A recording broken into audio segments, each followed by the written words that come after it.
Bienvenidos todos a mi biblioteca de Sefarad, esta iniciativa para compartir libros de nuestras bibliotecas privadas, leer una parte pequeña del mismo y luego pues comentar sobre el tema que hayamos leído. De nuevo vamos a compartir en este caso con una persona, un amigo desde Washington, y el libro Russell Bikoff, y el libro que del cual vamos a leer es un auténtico clásico, un libro importante que no puede dejar de ser leído para todo aquel que quiera aprender sobre la historia de los judíos de Sefarad. Fue escrito por el investigador Yizhak Baer, de origen judío alemán, que irá a vivir a Palestina antes de la creación del Estado de Israel. Él va a ser profesor de la Universidad Hebrea de Jerusalén, siendo considerado uno de los grandes expertos en la historia medieval de España. Pues sin más, vamos a empezar esta nueva sesión de mi biblioteca en Sefarad. Welcome to my library in Sefarad. Today we have a friend coming from Washington.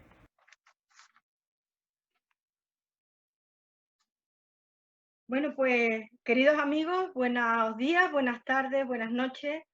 Bienvenidos de nuevo a mi biblioteca de Sefarad, donde hoy tengo el placer de tener a un querido amigo, a Russell Bikoff, con el cual vamos a leer de forma compartida un libro de un historiador muy importante, de Yitzhak Baer, israelí, y que habla, pues es uno de los investigadores más importantes sobre la historia de los judíos de Sefarad, sobre todo en época cristiana.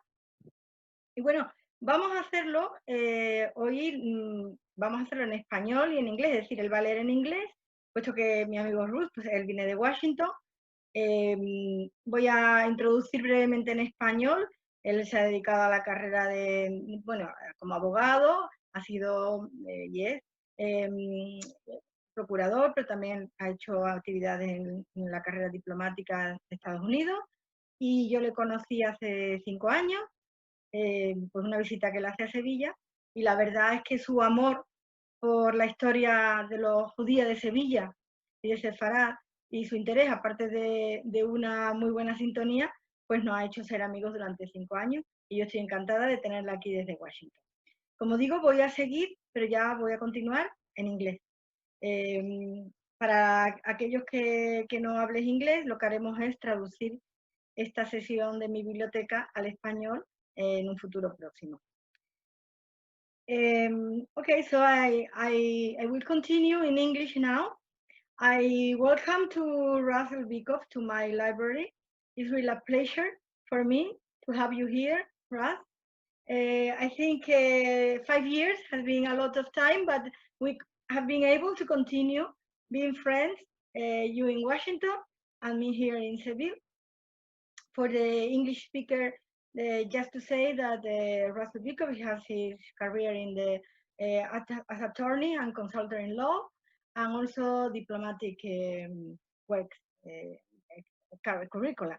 So I am very happy he's here because he's in the Jewish community in Washington. He's a really lover of the history of the Sephardic Jews.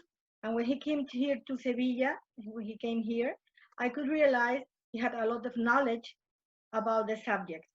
So today I'm very happy to share with him. He will share in my library a book of Yizthak Baer, which is a very important scholar. He will speak about it. And just to mention, the Biblioteca de Sefarad is a virtual space where we share our books of our private libraries. We read, which is very important to read, to give life to the books with our voice reading, and then we make some comments. So, Russell, is all is yours. My biblioteca is yours, and please go ahead. I'm very happy to have you here. Thank you, Pepa. It's a pleasure to be here, and I'm here as just a lay person, a non-expert. I'm pursuing my own interest in reading, especially during these days of the pandemic, when Many of us are still mostly at home. We may have a little extra time to do some reading, and we've had a little time to do more video chats and Zooms, so that Pepa and I have kept our friendship alive with periodic video check-ins to see how each of us is doing. So about a year ago, I received this book and another book from a friend of mine in my area of Northern Virginia near Washington, D.C. My friend Tom McIntyre was clearing out his library, and he asked me if I wanted this book, so on the history of the Jews in Christian Spain, so I gladly accepted. And he had gotten the book from another lawyer. Tom, incidentally, is a retired lawyer with the Department of Justice, U.S. Department of Justice, and he works as a volunteer at the U.S. Holocaust Memorial Museum, although recently the museum has been closed due to the pandemic. So when I showed Pepa this book, we discovered very quickly that Pepa had the same book in her library, Right. and hers was in Spanish, mine was in English. And, So sorry to interrupt you. It was very curious because at that moment, I had that book on top of my table. It was not just in the library. It's the book that I had because I was studying the book. So it was amazing. It was really a very it was a good curious. coincidence. It was a good coincidence, and we decided that we took that as a sign that this is the book I should select to be the guest on Pepa's weekly library show. And the book is an old book. It's a survey book. It's a social history of the Jews of Spain over many centuries. Yizthak Baer was a scholar in first mandatory Palestine and then Israel. This first edition, the first edition, was published in Hebrew in Tel Aviv in 1945, and he revised the book in 1959. The English translation, which I have, was published 2 years later in 1961 by the Jewish Publication Society of America. The section that I'm going to describe today relates to the Zohar. The Zohar is the most important book of the Kabbalah tradition, Jewish mysticism. I, up until now, have known very, very little about either Jewish mysticism, the Kabbalah, or the Zohar. And I took this as an opportunity from the few pages of the section of Yitzhak Baer's book to then lead me to a second book as a sort of bridge to Gershom Scholem's book of lectures, Major Trends in Jewish Mysticism. And I also have a very minor personal connection. In the summer of 2018, my wife Sue and I traveled in Catalonia and northern Spain, elsewhere. And one day we visited Girona. We took a tour with a local young man, who brought us to sites in that town associated with the Jewish presence there. And we learned that Girona had been a center of Jewish mysticism and Kabbalah. On that tour, while we were walking with the young man, I mentioned the works of Gershom Scholem. And a few minutes later, we passed by a bookstore and we saw in the window one of Scholem's books, in Spanish, of course. So I encouraged the tour guide, who was just with the two of us, my wife and I, to go into the store and buy the book. In any event, Scholem has written many notable books on Jewish mysticism, and the book that I looked at just recently is only one of his books, a series of lectures that he gave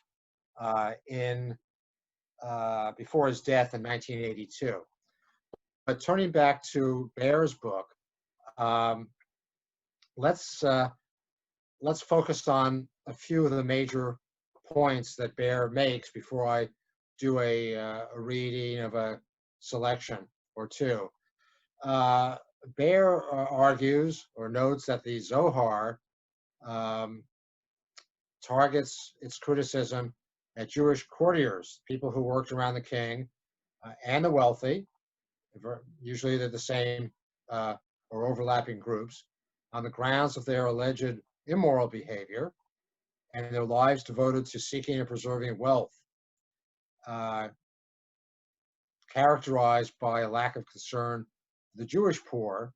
Mhm. He also criticized them for their philosophical approach of what we would call today scientific rationalism, what Baer calls an Averroistic outlook after the medieval Spanish Muslim doctor and philosopher Averroes.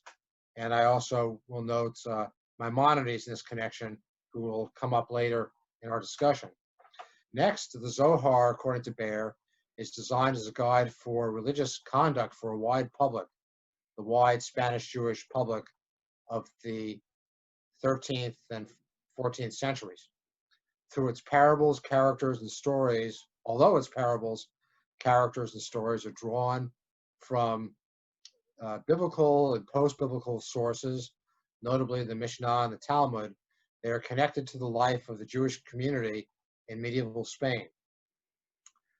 Baer also makes the argument that the mystical characters in the Zohar share a parallel with followers of St. Francis, some of the Franciscans, who situate their activities and stories in nature and show broad interactions with creatures from animal life. And finally, Baer says that the Zohar predicts messianic prophecies for the early part of the 14th century in a way similar to what the same Franciscan visionaries were predicting at that time. So let me look at a selection, read a selection from Baer's book, and then I'll stop and Pepa and I can discuss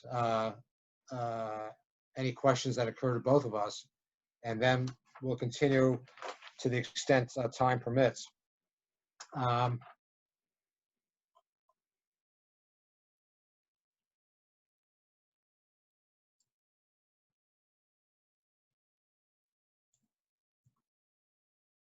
The author of the Zohar did not write the book for limited circulation among fellow Kabbalists only. The work he composed was, it would appear, intended by him to serve as a guide for religious conduct among a much wider public. Through the mystic haze shrouding it, a real-life setting is clearly discernible. The tales told in the Zohar are not figments of the imagination, invented to provide a frame for the discussions and teachings of the ancient sages. They are, without doubt, as much a part of the contemporary scene and events as are the stories concerning St. Francis of Assisi and his companions. While the author of the Zohar put his teachings into the mouths of sages of the Mishnah and the Talmud, he made no effort to conceal the true social setting of his work. These teachers, who both embody and propound the author's ideology, were meant to stand in sharp contrast to the communal leaders, rabbis, and other notables so well known to us.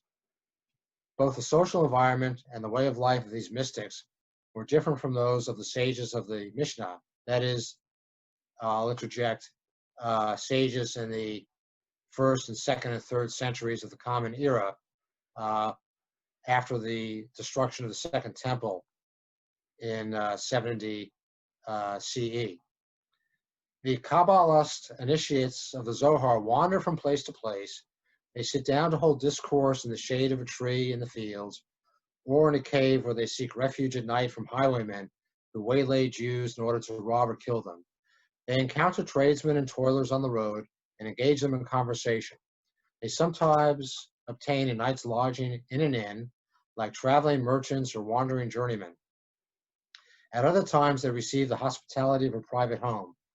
Wherever they may spend the night, they make certain to rise at midnight And I find this story a little bit odd, but I'll go ahead and read it.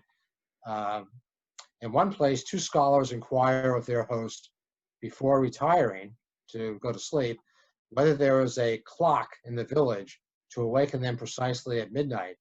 The latter surprises them with a description of a water clock constructed on scientific principles, which he himself had devised, and so designed that it strikes the hour of midnight.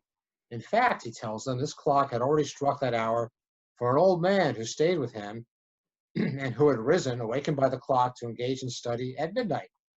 That night, to be sure, the two men are awakened at midnight by this unusual alarm clock. Now, and this is Baer continuing, of course, now such an incident as related in the Zohar could not have occurred in a Galilean village in Tanaitic times, that is, in post-biblical times. But it is not pure fiction either. Just as the water clock was a reality in medieval Spain, such a clock, having indeed been devised by a Jewish scientist at the behest of Alfonso X, Alfonso Sabio, so were these mystics and the manner of life and deeds ascribed to them part of a real Jewish experience in Spain. And I'll stop there. Okay?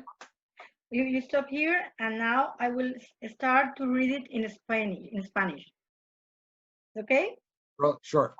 Okay. So, I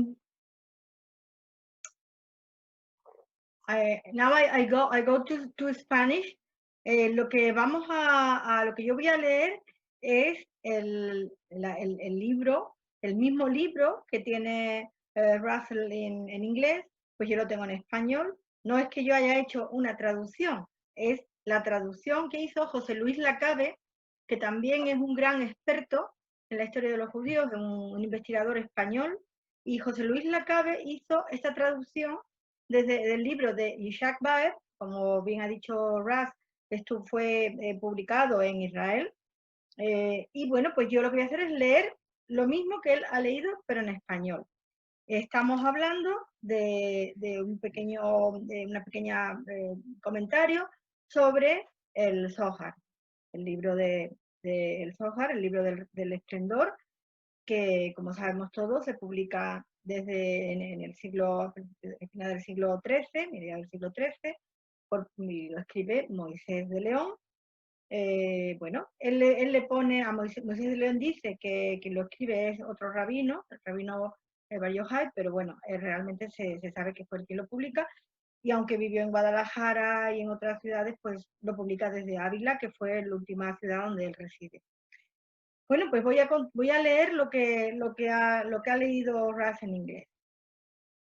Pues parece que el autor del Zohar no escribió su libro únicamente para el estrecho círculo de los rabinos cabalistas, sino que su intención fue que sirviera de guía para la conducta religiosa de un público mucho más amplio. Al parecer, por entre la atmósfera mística que envuelve sus enseñanzas, se perfila una determinada realidad histórica. Por lo visto, las historietas que narra el libro del Zohar no son ficciones artificiales sin ningún valor, imaginadas para proporcionar un escenario convincente a las conversaciones de los sabios y sus enseñanzas.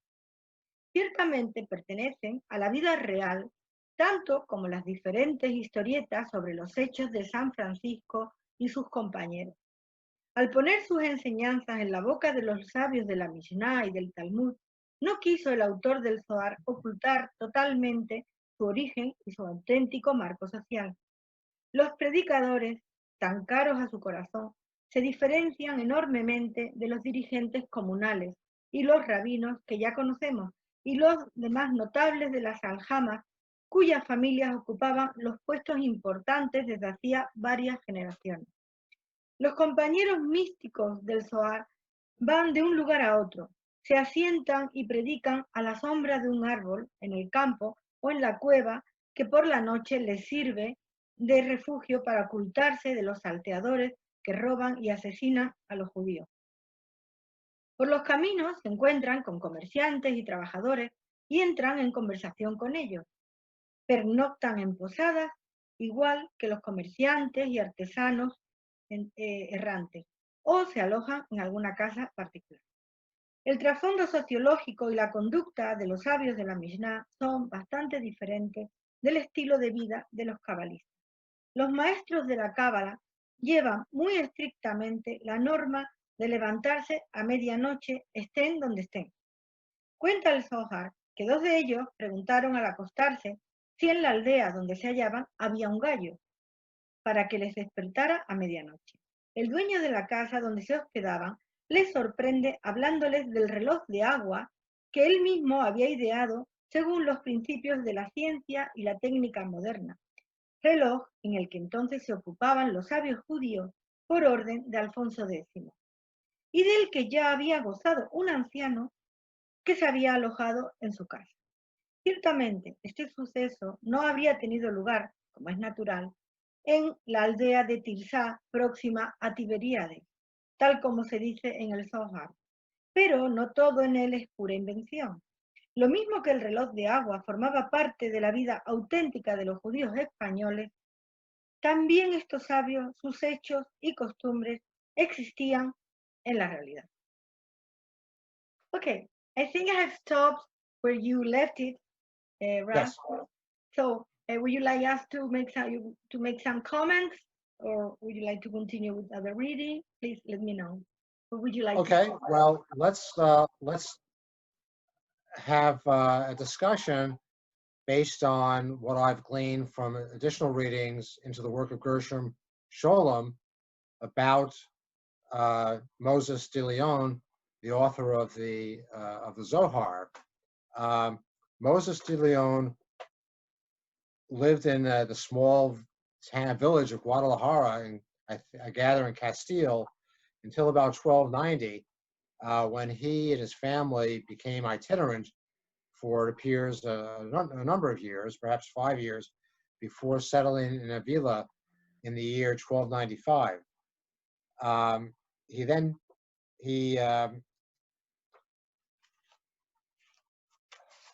Scholem concludes that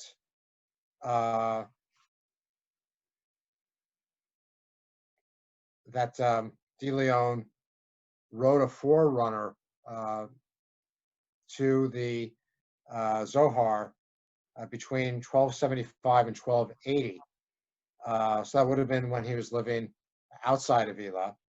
And then Scholem concludes that the Zohar, as he's defined it, the Zohar proper, which incidentally consists of about 2,500 pages of what Scholem calls a tightly written manuscript.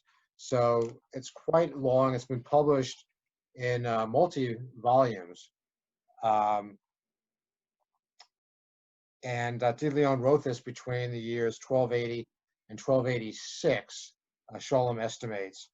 Then he later returned to writing in Hebrew, because the Zohar is written in Aramaic. But Scholem describes how de Leon returns to writing in Hebrew. He quotes from the Zohar and circulates parts of the Zohar to other Kabbalists up until 1293, using the name, the Midrash of Rabbi Simeon ben Yochai, as you mentioned earlier, because the conceit of the Zohar is that it was written in the 1st or 2nd century CE by this ancient rabbi, Simeon ben Yochai, which gives it both the authority of archaic times, as well as the authority of the very many sages who are quoted in the work. So Scholem concludes that there was a single author, Moses de Leon, and he composed the works during those dates. So that's some biographical information on it. He makes some other interesting points, which I can try to summarize if you want me to continue, Pepa. Okay, please.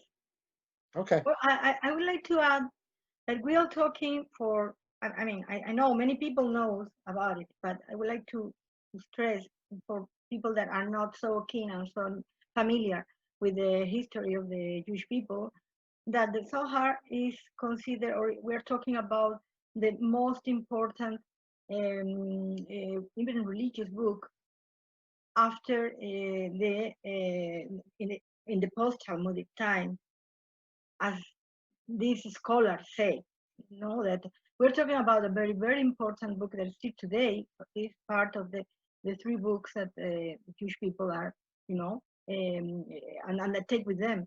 And I should say, and I would like to say, that the Zohar is one of the books that the Jewish people, when they had to leave Sefarad, took with them as a must. I mean, so we are talking about a very, very important book that it was a contribution of the Sephardic, or the Jews of Sefarad, the Spanish Jews, to the Jewish world and to the mysticism world, and also because it's also, they consider that it's influenced by the three religions. So Zohar is a very, very, very important book, the one that we are talking about. So for the people that are not so keen on it, okay? Please go ahead. Yes. That's exactly right, Pepa. Thank you. Pardon me. The book itself, and Moses de Leon was initially influenced by the writings of Maimonides in his early life as a scholar. So Maimonides was the great rationalist who wrote commentaries on the Hebrew Bible, the Torah, and wrote other important works that today are very important in the Jewish literature. But it was rationalistic, and the the Kabbalah, the writers of the Kabbalah had a blend of what the scholars today refer to as Gnosticism and rationalism, but in reaction to the strong influence of Maimonides, the later writers of the Kabbalah, including De Leon, retreated further and further into mysticism. So Sholem describes how the school of writers, of Kabbalist writers in Gerona from 1230 to 1260 influenced De Leon. These writers, Ezra ben Solomon, Azrael, and Moses ben Nachman, who's known to us as Nachmanides, unified and consolidated Kabbalah thought that was prevalent at that time in Spain. Other writers in the second half of the 13th century in Spain were producing works similar to the Zohar, but without what Sholem calls the grandeur and the great literary imagination of the Zohar. And these were Todros ben Joseph Abulafia in Toledo and Moses ben Simon of Burgos. And these writers as well were stressing the Gnostic tradition of 13th century Spanish Kabbalah. So further proof that Sholem uses to show that De Leon was the sole author of the Zohar is that he was using terminology, language similar to that of the Kabbalah, Kabbalist of Gerona. On the other hand, De Leon was able to pick and choose what he wanted for the Zohar. He disapproved and he ignored certain concepts from the Gerona Kabbalist of the 1240s, and he rejected their theories about basically a cosmology and about where the universe was coming from and where it was heading and what the implications were for the universal moralities of religion, including Torah Judaism. Now back to the social criticism. It was in contrast to some later work of other authors at the same time as de Leon. The Zohar's social criticism is mild, apparently, and it's reformist, in contrast to these other writings, which were more revolutionary in character, with, quote, a burning hate of oppressive groups in contemporary Jewish society. That's from Gershon Scholem. So let me just finish up then with Scholem's summary of the Zohar. And after criticizing it at length and analyzing it and dissecting it in many ways and showing that there are many errors in it. There are errors of language and of translation and of grammar, because de Leon was writing in a language, Aramaic, that he did not know very well. And he was putting all his stories and epigrams and tales into the mouths of sages from about 1300, 13 centuries before him, in the guise of the early rabbis of the Mishnah. So it was and why did he do this?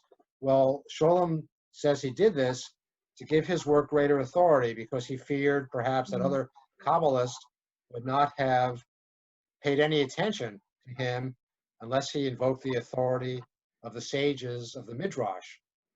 So he did that, and then he quoted from himself liberally without saying he was quoting from himself, as a way of further promoting and propagandizing the Zohar as a great discovered book from the past. It wasn't a book from the past. It was a book he had written just a few years earlier. So none of this takes away from its merits. So I'm reading now from Yitzhak Baer about de Leon. The figure of the man now stands clearly before us. He came from the world of philosophic enlightenment, against which he subsequently conducted so unremitting a fight. In his youth, we see him brooding over Moses Maimonides' great work and going to some expense to procure a private copy. Somewhat later, his mystical inclinations turned him in the direction of Neoplatonism. There can be no doubt that he read those extracts from Plotinus's Enneads, which were current in the Middle Ages under the title of The Theology of Aristotle. He quotes in one of his writings Plotinus's description of the philosopher's ecstatic ascent into the world of pure intelligence and his vision of the One.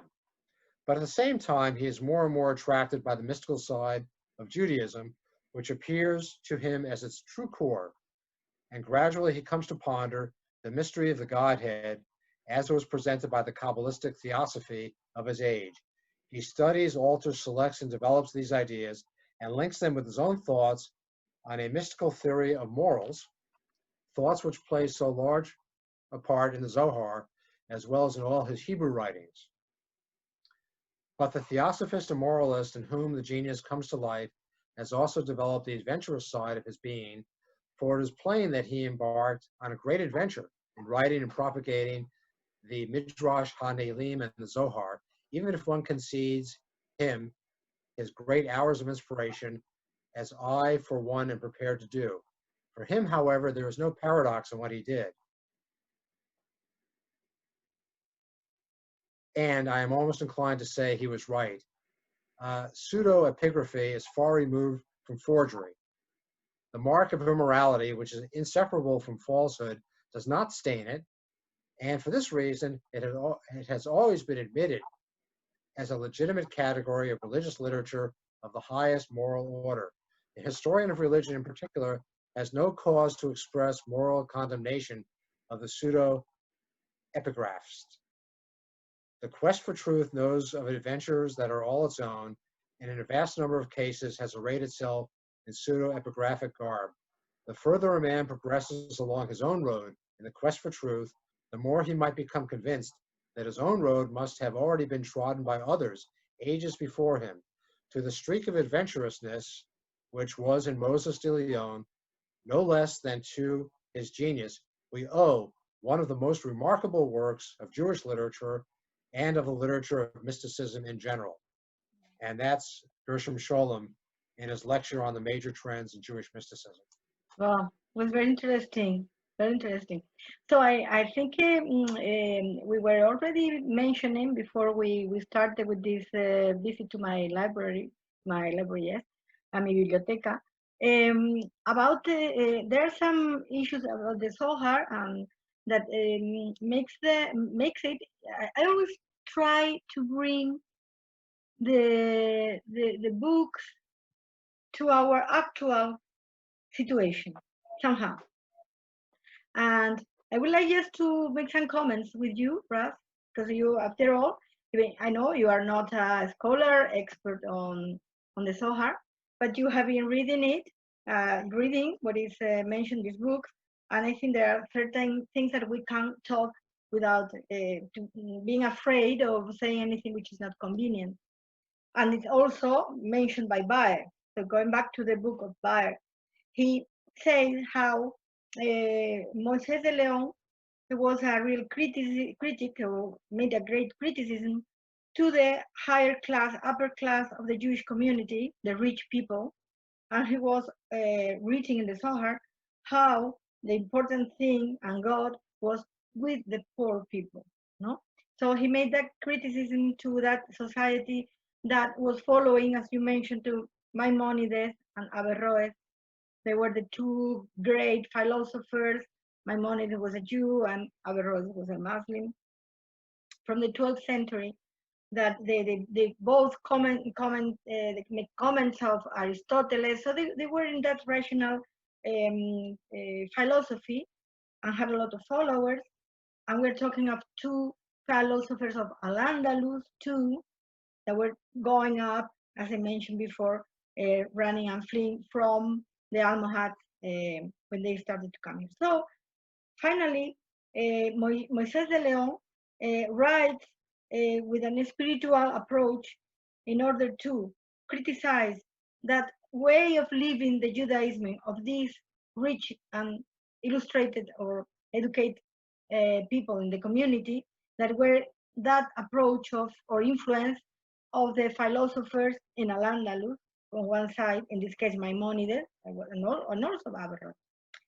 And on the second hand, also Baer mentioned about the importance of in the Zohar for Moisés de León about related the life of the person and the spiritual life with the nature,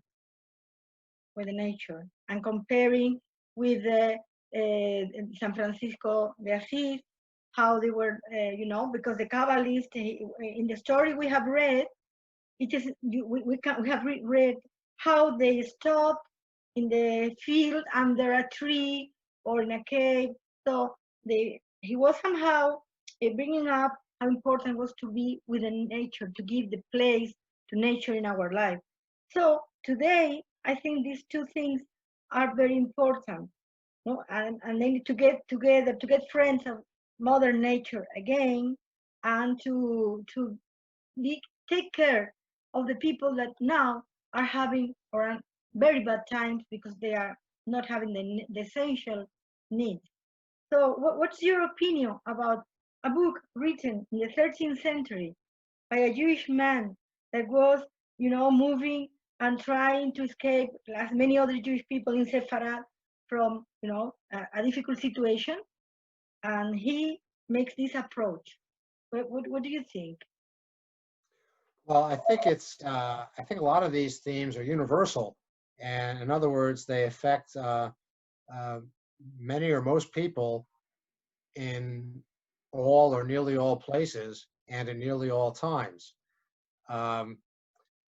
Now, unusually, you mentioned I also mentioned the note by our two authors today, Baer and Scholem, of the restoring the emphasis on the value of concern for the poor in Jewish rabbinic thought.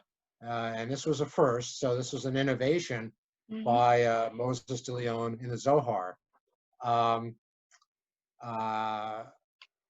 there, the you mentioned also the emphasis on nature, but for those scholars and skilled students, and I do not include myself here, people who study the Zohar, it seems that the Zohar does confront some of the great questions which all major religious traditions raise.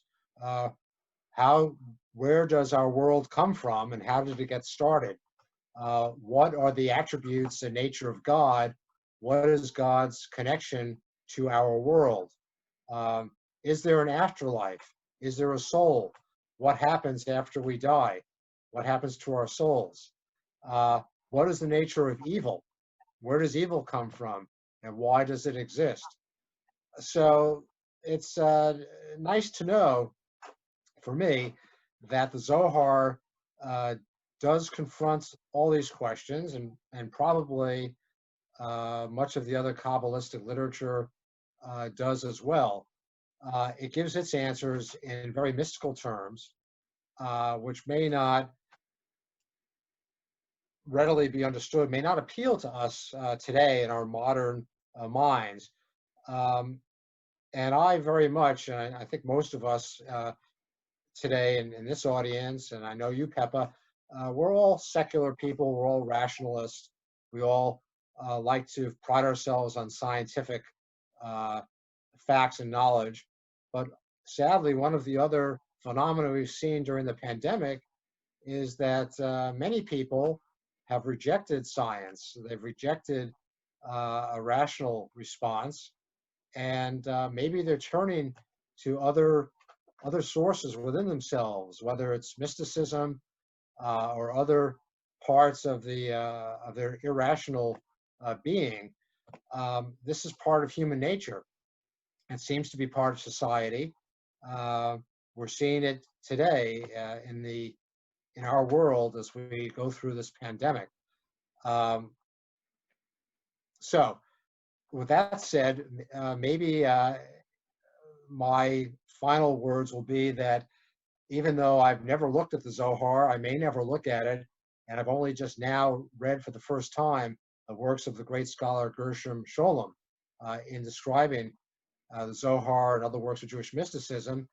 I can safely predict that these works definitely contribute to our understanding of life, and they may indeed speak to us even at moments like this. So they will be with us for the future. They may be as important as works of Maimonides and other traditions that are more rationalistic. But there may be some truth, some religious truth and meaning in works like the Zohar. And I'll leave it at that. Well, that's great to share. I think the objective of mi biblioteca in Sefarad is just to give some light and life to the books. So we met that we had two books. I mean, what you in English, me in Spanish, of a great researcher in history, and then we just agreed, because we say, okay, it's so much to read. What shall we read? Well, let's read about this contribution of the mystic times of the Zohar, and how the Jewish people in that medieval Spain had that knowledge and that approach to life that was trying to understand and trying to live in a more spiritual way, they make your life a bit more spiritual. And it took you to Gershom Scholem and took you to a deeper understanding. And so I think it's great that we just talk here very briefly. We are not expert on the Kabbalah or the mysticism, not you, not me. I am very much focused on the history, and of course, as long as the contribution of the Spanish Jews or Sephardic Jews to the mysticism is important to talk about Moshe de Leon and to talk about the Zohar. But I think it's very nice that we have been reading and that we somehow make people that will see our meeting today, understand that first thing in the pandemic time, we all are making more reflections. We all are thinking because we don't understand what is happening. We are absolutely, I think, out of the scene. No, we say, oh my God, how is it possible in these actual and modern times that we have this virus and this epidemic, like it used to be along the history in much less developed societies. How is it possible? So we feel so small, we feel small again, because a very, very small being is making this huge damage to ourselves as person and also as society. So I think it's very good that we come back, as you say, we come back to the books, we come back to our history, and in this case of the Jewish history. And I know that there are many Jewish people that are not Sephardic, but I think the Zohar is something that everyone knows. And I think it's, of course, it's a complicated book to read. It's not a book to have in your by your bed. It's not, but I think it's good to have some approach to see what is inside and understand that we need to put some more, as I said, reflection and spiritual dimension to our materialistic and rationalistic life. That's my conclusion. And I agree. I agree with you, Pepa. Are you agree? Okay, good. Thanks. You may not agree. Eh? You may not agree. I do agree. I do agree. Okay. I do agree. And just I would like to mention before we end this meeting and this visit of your visit to my library, I would like to mention that you see what Moshe de Leon did in this case in Avila with the mysticism, and he was a Jew, okay, of course, and this is something that was a precedent to 300 years, and this is Baer that says it here, and these other scholars that I have been also reading that are Belmonte and Pilar Lace Duarte of the Deusto University in northern Spain, and they mention how was important the work of Moses de Leon because he started a trend of 300 years of the mysticism, the great mystics in Spain were related with Avila. There was Teresa de Jesus.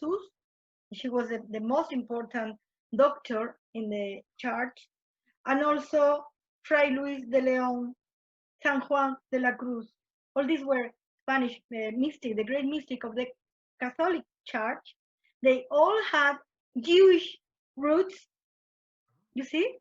So it's very curious because Moshe de Leon was the first one, but then later there were a lot of mystics that followed that trend and made a great contribution to the Spanish literature and mystic literature and to the church when they were crypto-Jews, some, or they were descendants of